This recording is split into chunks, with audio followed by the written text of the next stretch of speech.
Okay, itong pangalawang paksa po natin ay galing dito sa controversial tungkol sa dengue vaccine na tawag natin. Dengue kasi madalas po tayo dengue nitong big pharmaceutical companies. No? Ako po personally, I hardly take any antibiotics or painkillers or puro natural po ang aking approach to health. No? But our guest also, si Mayor John Simon, has direct experience in using natural methods sa sakit ng isang minamahal niya sa buhay. And in particular, Mayor Simon is here also because he has this experience in fighting the big pharmaceuticals in the 1990s. 1994-95. 94-95, when he was being a very avid, I'm almost saying fanatical, but dedicated Catholic. Nilabanan niya yung mga they are called vaccines, no? Anti-tetanus toxoid. Anti-tetanus toxoid and so on, birth control. May mga elemento ng birth control. So that was the issue then. And we'll ask him to narrate that. But about the vaccines, why am I personally asking the nation and the people to be very, very careful about vaccines? We will go through some of the fundamental important things that to understand. Una-una, yung mga vaccines, may mga adjuvants na tawag dyan, may mga preservatives, and dyan po sa TV screen nyo, may mga description yan. So, thimerosal, ethyl mercury po is another name for it, And then formaldehyde, how do you pronounce that? I hope I pronounce it correctly. Formaldehyde, Alam naman natin, formaldehyde, ginagamit sa palengke din yan para preserve yung mga isda, And then sa punerarya. Sa punerarya din, it doesn't mean that formaldehyde, for example, can kill you immediately, But there are side effects. Then there's the aluminum. Alam naman natin na pinapag-ingatan natin ng aluminum because it can cause a lot of health problems sa katawan kung may overdose. And they contain also antibiotics. Why are they used? During the production process of some vaccines, antibiotics may be used to counter the risk of dangerous bacterial infection. The other element that is in many of the vaccines is gelatin. Why is it used? Gelatin is used as a preservative and stabilizer, keeping vaccines effective under heat or cold and for the duration of their shelf life. And for a very small number of children, gelatin can cause an allergic reaction. Monosodium, pati vetsin, merong mga vaccines na may vetsin. Why is it used? Again, like gelatin, MSG, is used as a preservative and so on.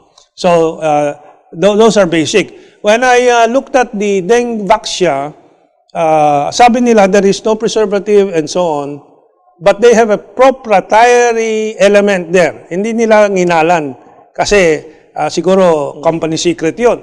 But don't we deserve to know? Okay, and so itong dengue vaccine, naging malaking issue, and more than 800,000 children in the Philippines has been vaccinated with this dengue vaccine.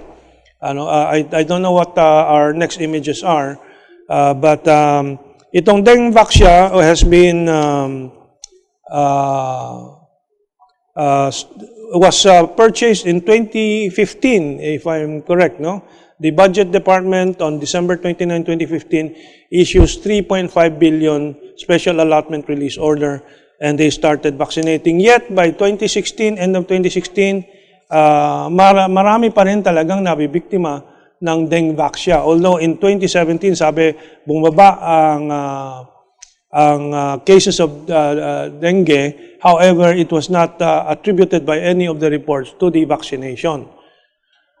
So we studied the timeline right in there in front of you, and now new studies reveal that there are harm that can come from vaccines. I have been following them for the past 20 years. Dr. Blaiblock, here we have Dr. Mercola, Dr. Horowitz, and so on. If you go through to the internet, you can see many of these people and doctors, scientists who question the indiscriminate and very frequent use of vaccines. And so there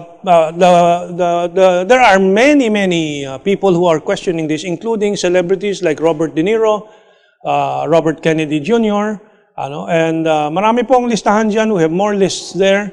There are 17 in this list, including Jim Carrey, Charlie Sheen, even Donald Trump, the President of the United States today, which is also controversial dahil maraming mga Amerikano naman na talagang nagpo-push ng vaccines dahil yung mga big pharma, marami ay American. And of course, in the Philippines, one of the biggest is Sanofi and yung ano ba yung isa? I'll remember in a while. Zuelig. Zuelig. And you know, Zuelig, maraming powerful people ay mga nasa board ng Zuelig, naging executives ng Zuelig. Several of our Department of Health secretaries in the past 20 years ay mga associated with Zuelig. The Romulo family, mga anak ni Carlos P. Romulo, Ambassador Carlos P. Romulo, sila Dick Romulo and so on, are also associated with Zuelig.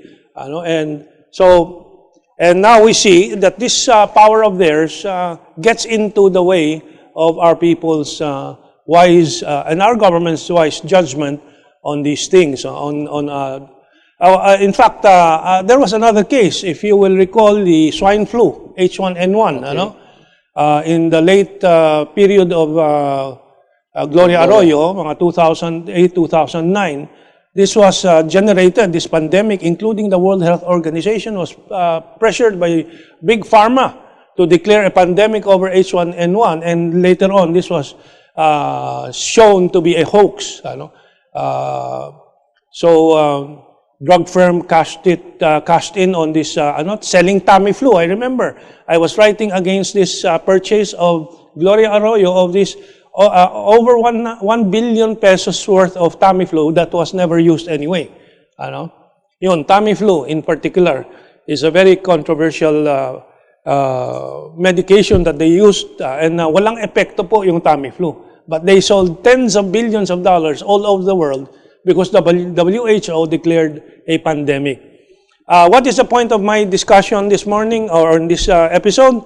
Let us be careful of the power of big pharmaceuticals who prescribe and force governments to use their products when it is not necessary and it may be adverse, especially for children who are much more sensitive to these elements that they put in the vaccines, and which is the easiest to victimize. Anyway, I'll go now to, we'll skip some of our images then, and give some time also to Mayor John Simon to recall his struggle against this toxoid that the Secretary of Health then, Juan Favler, was pushing. That's right. In behalf, of course, of the government, and the government was pushing in behalf of some powers that are greater than the Philippine government. No? Anyway, Kajon, go ahead. Noong po kasi 1994, nakatanggap po ang Pro-Life Philippines ng abiso mula po sa Pro-Life Mexico na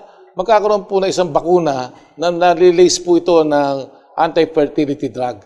Because in the 80s, nagkaroon na po ng panibagong bakuna nga na anti-fertility vaccine.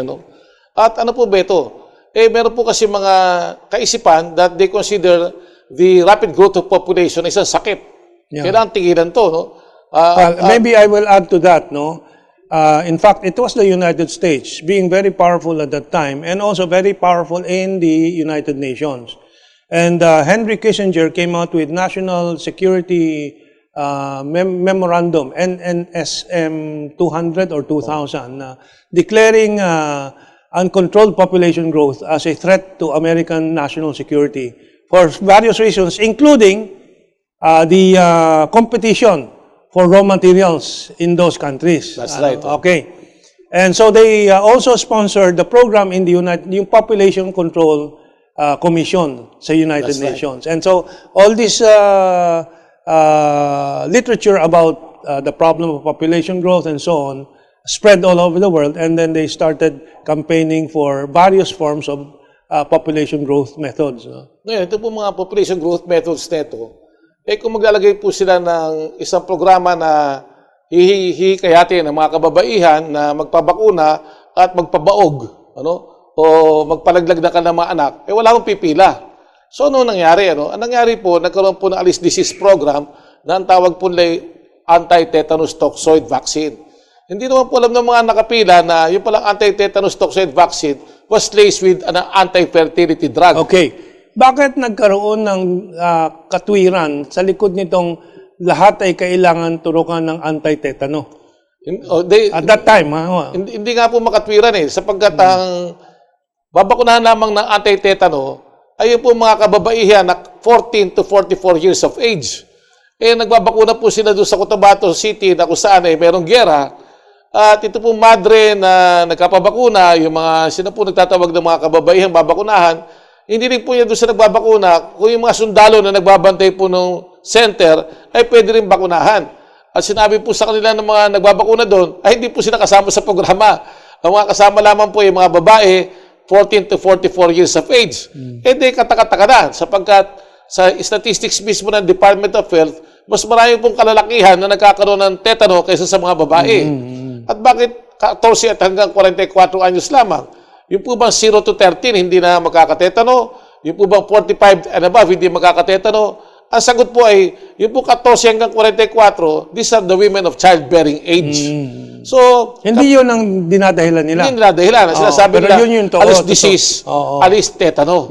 So, nagkapabakuna naman ng mga tao, no? Ini-sponsor naman ng gobyerno ni Fidel V. Ramos. Ayan, tama po yan. Diba? No? So, yung mga gobyerno, kailangan mag-iingat din tayo. Talagang, ngayon naman ako, nung panahon po yun, kumuha po ako ng 7 vials. Ano? Kinuha ko po doon Hindi, naalala ko, pumunta ka pa sa Estados Unidos. That's right. Para ipatest itong mga to. Sige, So, I brought in 7 vials. I brought it to America and I had it tested by Smith, Klein, and Bicham. Ano?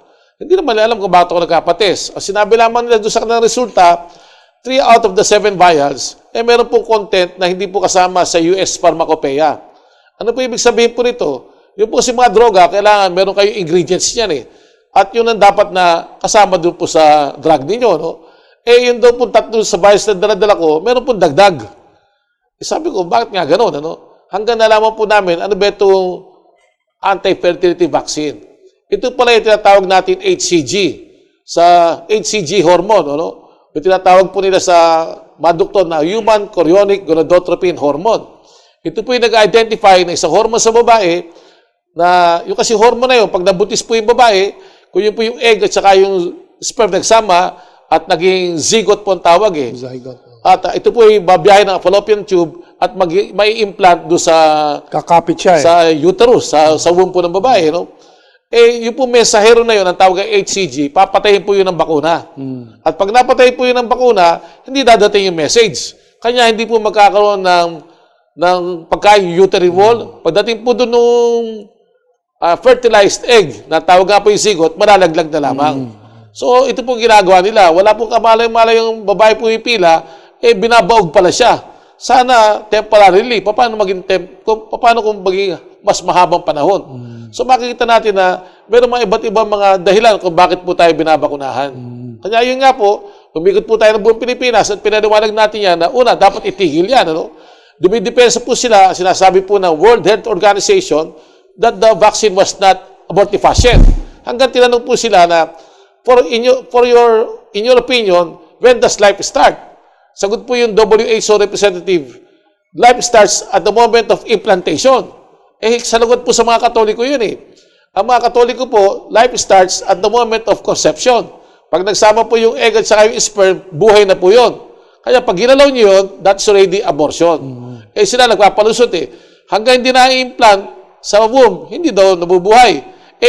Pinibet mo nga sa pamamagitan na yung bakuna na mangyari yung implantation na yun Okay. Well, so this highlights, this narrative from Mayor Jun Simon, highlights yung problema nga ng poder ng Big Pharma, poder ng geopolitical powers, ano?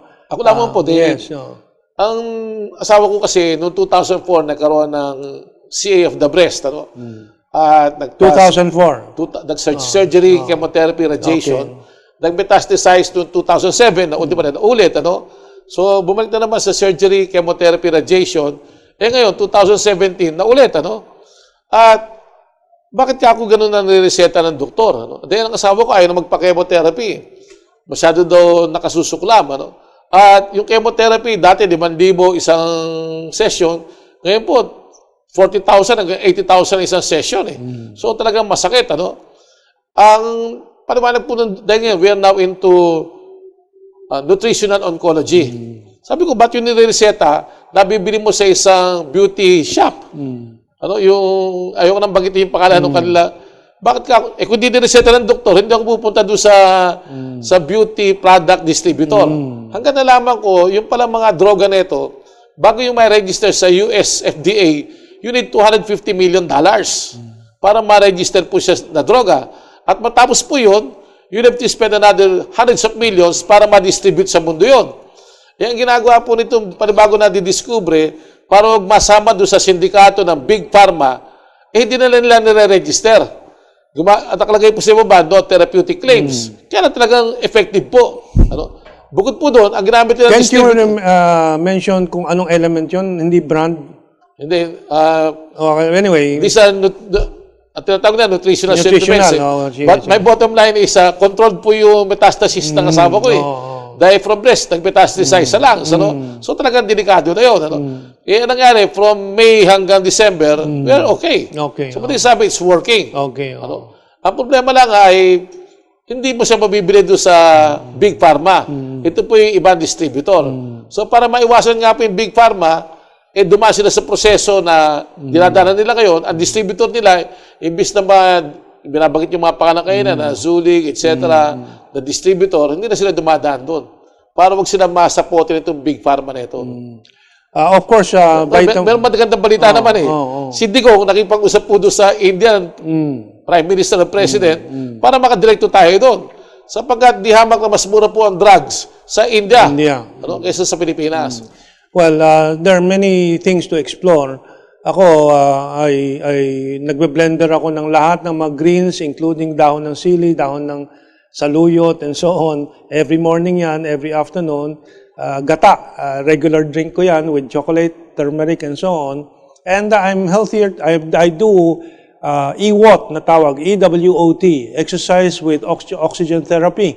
I have 39,000 unit. May discount na 20% senior citizen, kaya binabanggit ko yun. 39,000, may oxygen concentrator ako na nakakabit sa akin habang ako nag-treadmill at nag-weights, para supplement ng oxygen. Because cancer does not survive in an oxygenated environment, di ba? Tama po yun. And I don't have cancer yet, although cancer sa utak, sabi na marami, meron. But I think, I'm not a Catholic, but if the Christians in this country believe yung kasabihan, ask and you shall be given, seek and you shall be provided, it's all already in our body, our immune system. Tama po yun. Anyway. Yung sinasabi ni Camentong, yung aming pong doktor na nutritional oncologist, yun, you can mention. Kasama po yung kasama po yung shake ang tawag namin. Sa umaga, bago kami kumain, yung aming pong kasambahay, gagawa na ng shake yun. Kung saluyot, kung ano mga dahon yan, haluin po niya yan, kasama yung prutas na saging, at yun po yung magiging almusal eh. So, kasama po ito, pati po yung turmeric. Yung turmeric, yung po may mga high blood pressure dyan, yung mga arthritis, turmeric lamang po kasabay niyan, kasama po yung 2 kutsarang VCO o virgin coconut oil. Kanya ako po, meron po akong dapat na maintenance sa high blood, sa uric acid, etc. Hindi ko binibili yung binibenta sa drugstore. Ang binibili ko po yung VCO, virgin coconut oil, at saka yung turmeric, yung luyang dilaw. Magkapakulo na po ang kasabayan namin tuwing umaga at maghapon niya po amin iniinom. Well, so, we don't need big pharma. And unfortunately, yung isa sa pinakamalaking korporasyon dito, nabubuhay dito sa mga gamot. In fact, doon sa kabataan ko, when I was a kid, lagi akong binibigyan ng isang pampalakas daw ng bata. Actually, molasses lang yun at saka darak. Alam na ba ninyo kung ano yun? Hindi ko na babanggitin ang pangalan kasi baka I might drag our network into a case. But this the biggest drug company in the Philippines, nagsimula yan sa darak at saka molasses lang. Anong molasses Tagalog? Pulot. Pulot, hindi, pero pulot galing sa ano yan eh. Galing sa bubuyog eh. Molasses galing sa... Ha? Ay, yung honey yung galing sa Oo nga, pero pulot, di ba? Yung pulot, molasses yung pinapakain sa kabayo. Yun, pinapakain sa kabayo, molasses. So, the nutrition really is in the pulot and in the darak. Tapos yung darak, tinatanggal natin sa kanin natin. Ayan, yung mga ganyan ba? But anyway, so, well, I declare that I am really against the big pharmaceuticals and many of what they insist that we take through their doctors. The doctors also, the whole network of doctors, although marami akong nakikilala ng mga batang doktor, iba ng attitude, hindi na talagang masyadong nagbibigay ng mga gamot. Dahil po mga batang doktor ngayon, inaamin nila na yung kanilang medical alphabet, halo-halo eh. Yung gamot sa kidney kontra sa diabetes, yung gamot sa diabetes kontra sa liver, paano ito ngayon? It's a mambo-jumbo and they're trying to restudy natural medicine. Saka ba talaga yung mga causes? Nabanggit nyo kamentong yung bigas eh. Yung bigas po, sa ngayon, ang bigas po kasi hindi po pwedeng i-store unless it's a palay or very, very well-milled rice. Nung bata tayo kamentong, wala namang pandemic in diabetes eh. Sapagkat binabayo yung palay. At may natitirang ipa doon sa palay eh. Ito yung tiki-tiki, ito yung pangontra sa diabetes eh. Ang problema, pag in-store mo yung palay na ganun, in a few months, magiging rancid. Kanya kailangan fully milled, puting-puti. At if you fumigate nila yan. Yung ating mga asawa, kung bibili naman sa palengke, ang gustong bilhin, yung puting-puti, at amoy, mabango daw. Hindi na lang, yung fumigate, perfume, lason po yun eh. At yung pumaputi-maputi, nawala po yung pangontra sa diabetes eh. So once again, kapag binalik po natin yun, yung binabanggit nyo nga, yung darak na hinalo. Alam mo na yun. Oo. Alam mo na yun. Kung bata tayo, yun ang iniinom natin, yung pandemic sa diabetes. Dahil sa ngayon kasi, pagdating mo na 60 years old, halos 99% magiging diabetic eh. At yun pong pinanggagalingan. Yung very white rice at yung very well-milled na kinakain po natin yung arena sa pandesal. Well, talking about diabetes, one of the things I have learned sa aking pag-aaral, sa panahon ng taglamig, tumataas ang blood sugar. Sa tag-init, bumababa. Maraming eksperimento dyan. Kasi pala, yung sugar is a natural anti-freeze. And the body produces it to fight the cold. But anyway, maraming mga insights dyan. Once you focus on understanding nature and the human body. Sa tingin ko yung VCO, Kamentong, ang pinakamagandang halimbawa dito, prueba, ay si Kamentong. Sila Kamentong, siyempre kayo magkakapatid, di ba? Nasa gitna siya, lahat ng mga kapatid niya, kung makikita ninyo, lahat ng buhok, pure white po yun, puting-puti. Si Kamentong po, di ko nagtitina yan. Ganyan pa rin ang buhok. Ano ba sikreto mo, Kamentong? Virgin coconut oil for the past 20 years. Pahid lang. Walang pomada, walang ibang halo dyan. At saka iniinom mo siyempre rin. may kaunting puti, no?